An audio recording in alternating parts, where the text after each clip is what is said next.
14h-16h, Brigitte Lahaie, Sud Radio.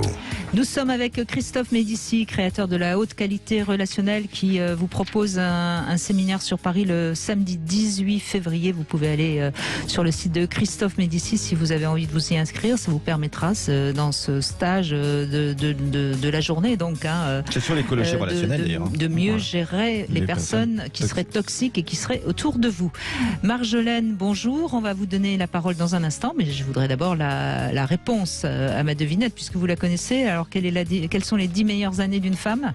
Mais je le sais parce que j'ai été femme, figurez-vous. Oui, et alors? Mais j'ai envie de les laisser au secret. Non, mais dites-les, vous savez, vous allez dire. En fait, les 10 meilleures années d'une femme, c'est entre 30 et 35 ans. Bonjour Marjolaine. Bonjour. Bonjour Marjolaine.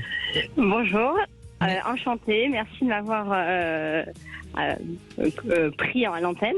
Voilà, je suis contente de pouvoir intervenir. Donc justement, vous êtes plutôt en désaccord, vous, dans votre couple, c'est ça? Disons que c'est dur. Pourtant, je croyais à ce que j'étais très... je pouvais dire oui à tout. Et puis, en fait, je m'aperçois que non. En fait, je suis beaucoup plus en réaction avec les autres que j'imaginais. Mais d'abord, pourquoi seul, c'est plus facile de dire oui à tout que quand on vit en couple, en fait. Mais oui, mais d'abord, pourquoi voudriez-vous dire oui à tout? Oui, c'est sûr. Mais bon. Parce que je pensais que j'étais quelqu'un qui était peut-être plus fragile, plus malléable. Et en fait, oui, mais je suis Marjolaine, pas du tout malléable, en fait. Marjolaine, les gens qui disent oui à tout, ce sont des gens qui sont archi facilitants, vous voyez ce que je veux dire, Et quand tu dis oui à tout, t'es la reine des faux oui parfois, parce que tu dis oui alors que c'est non que tu désires dire. Et c'est très mauvais pour votre estime de vous. Heureusement qu'il ne faut pas dire oui à tout. Bon, donc... Heureusement. Oui, parce que dire oui à tout, c'est parfois se dire non à soi-même. Exactement. Oui. Voyez ? Oui, je suis d'accord. Alors le problème, en revanche, la question qu'on peut peut-être se poser, Marjolaine, c'est pourquoi ça provoque un conflit quand vous ne dites pas oui. Ça, c'est la suite du souci. Ah oui, alors oui, c'était tout à fait ça. Parce que vous avez peur de plus être aimé parfois ?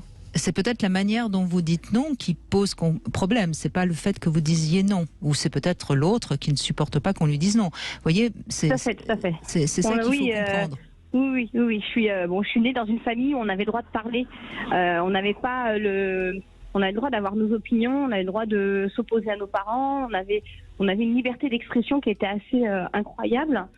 Et du coup, maintenant que je suis dans ma propre famille que j'ai construite, j'ai envie aussi que mes enfants sachent que c'est pas parce qu'on est une femme qu'on doit dire oui à son mari en permanence. Il y a un moment donné, on a le droit de réagir, et c'est pas parce que je suis pas d'accord avec le papa ou avec mon mari que je l'aime pas. Et lui comprend pas ça. Il considère que c'est lui qui est le patriarche, et c'est donc lui qui décide, c'est ça? Alors au début de notre relation, pas du tout. Et plus on avance dans la relation, plus il devient comme ça. Et vous êtes une relation de combien d'années, Marjolaine? Ça fait combien de temps que vous êtes? Ça fait 10 ans. Ça, c'est très symptomatique ce que vous dites. Excusez-moi, je coupe Christophe, mais c'est important. Est-ce que c'est depuis que vous avez des enfants qu'il a changé? Je dirais même plus, c'est depuis que j'ai changé de travail. Donc c'est depuis que j'ai repris ma vie en main et que je fais pas tout pour les enfants, que je fais tout pour moi. Et que maintenant que je suis... en fait, en gros... Il dit même des fois que j'ai menti sur la marchandise. Mais il vous aimait, il aurait voulu que vous restiez maman, toujours maman, Marjolaine. Peut-être. Un peu ça. Parce qu'il avait le contrôle dans ce cas-là. Mais je me doutais que c'était un peu quelque chose comme ça. C'est-à-dire que il a... Je sais pas s'il est conscient de ça. Non, il est certainement pas conscient, et ça le renvoie certainement justement à son enfance et à son rapport à la mère qu'il a eue. Oui, et alors moi, sa mère, il dit pas que du bien, même s'il l'adore, et que sa mère l'adore, mais il dit pas que du bien. Et par contre, il disait que du bien de son père qui est parti. Et pourtant, dans le cheminement de leur histoire entre son père et sa mère, il y a eu des non-dits, des gros problèmes de tromperie, tout ça, que les enfants étaient au milieu et tout. Et ça, on a fait porter le chapeau à la mère alors que c'était le père. Mais c'était un truc bizarre. Et ils en parlent pas vraiment. Mais c'est toujours le père qui était le patriarche et que c'est lui qui gérait tout. Et j'ai l'impression qu'il va redevenir comme son père était, en fait, alors qu'il n'est pas du tout comme ça, de base. Oui, mais depuis qu'il a des enfants, peut-être qu'en effet, il est le copier-coller de son père. Et c'est ça, Brigitte a raison. Vous voyez, Marjolaine, le problème de pas mal d'hommes. Écoutez, Marjolaine, le problème de pas mal d'hommes, surtout de nos générations, c'est qu'ils devraient avoir évolué par rapport au modèle paternel qu'ils ont eu devant eux et la façon dont ils se comportaient vis-à-vis de leurs femmes. Et certains des hommes, nés pourtant assez jeunes, Quadra, Quinquin, vous êtes jeune, on vous sent jeune. Vous êtes une. Ouais, j'ai 46 oui, ans. vous êtes jeune. Eh bien, quand quelqu'un a cet âge-là, il a eu le droit quand même, n'est-ce pas, Brigitte, de ne pas reproduire, de ne pas refaire la même chose que ce que faisait papa avec la femme, voyez? C'est ce qu'il essaye de faire maintenant. J'espère qu'il va y arriver. Oui, mais Marjolaine, ce qu'il faudrait maintenant, c'est essayer de... Encore une fois, là, je vais faire une analyse qui est peut-être pas la bonne, mais qui peut peut-être vous aider.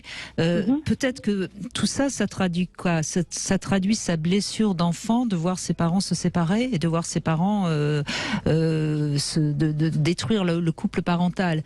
Et donc, ça... Mais ils sont restés ensemble quand même. Oui, mais malgré les problèmes en fait. Mais dans des conflits et dans des choses difficiles. Donc ça l'a certainement beaucoup blessé en tant qu'enfant. Et il a tellement peur que ses enfants souffrent qu'il voudrait que vous soyez la mère parfaite. Vous voyez, il doit y avoir peut-être quelque chose comme ça. En tout cas, je sais que lui, il voudrait être le père parfait. Il voudrait rien de se reprocher. Oui, alors, je ne sais pas si moi, il veut me mettre à la même échelle. Mais sans doute, puisque visiblement, depuis que vous retravaillez et que vous êtes un peu moins à la maison, ça va plus.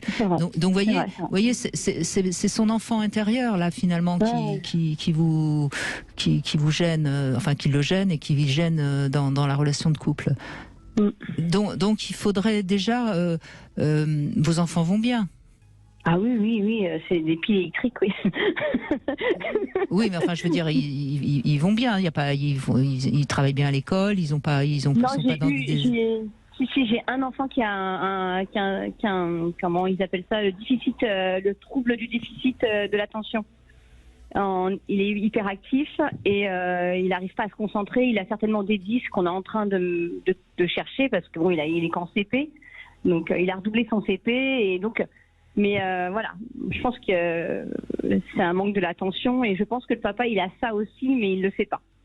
Bon, en tout cas, essayez de voir comment vous pouvez rassurer votre conjoint sur le fait que vous formez une famille unie qui va bien.